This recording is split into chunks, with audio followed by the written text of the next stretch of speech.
அனைவருக்கும் ஆனந்தமான இறைவணக்கம். சிவசுந்தங்களே, அக்னி நட்சத்திரத்தின் 7ஆம் நாள் வழிபாடு செய்ய வேண்டிய நாள் இன்று 10/5/2026 சித்திரை 27 ஞாயிற்றுக்கிழமை.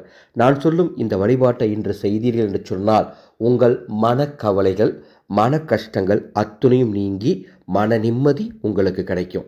சூரிய பகவான் இருக்கும் நேரத்தில் உங்களுக்கு எப்போ நேரம் கிடைக்குதோ, ராகு காலம் யமகண்டம் நேரம் தவிர, ஒரு சிறிய தட்டில் ஒரு சின்ன கிண்ணத்தில் கோதுமை மாவு அல்லது கோதுமை தானம் அதில் போட்டு வைக்கணும். பக்கத்திலே ஒரு டம்ளர் தண்ணீர், பக்கத்திலே ஒரு விளக்கு, இது எல்லாமே ஒரு தட்டில் வச்சுக்கோங்க. அந்த விளக்கில் நமது ஆனந்தொளி அறக்கட்டளையின் மந்திர சக்தி தீப எண்ணெய் இருந்தால் அதை ஊற்றுங்கள், அல்லது நல்லெண்ணெய் ஊற்றிக்கொள்ளுங்கள். எல்லாம் தயார் செய்து கொள்ளுங்கள்.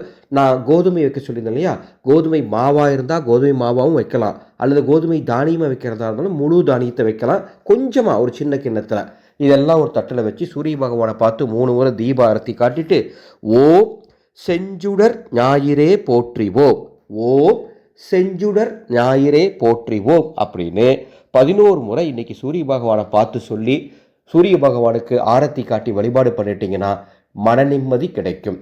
செய்து பயன்பெறுங்கள். அந்த கோதுமையை எடுத்து பயன்படுத்திக்கோங்க. அந்த தண்ணீரை எடுத்து பிரசாதமாக குடிச்சுக்கோங்க. இந்த செய்தியை உங்களுக்கு தெரிஞ்சவங்களுக்கும் பகிர்ந்துக்கோங்க.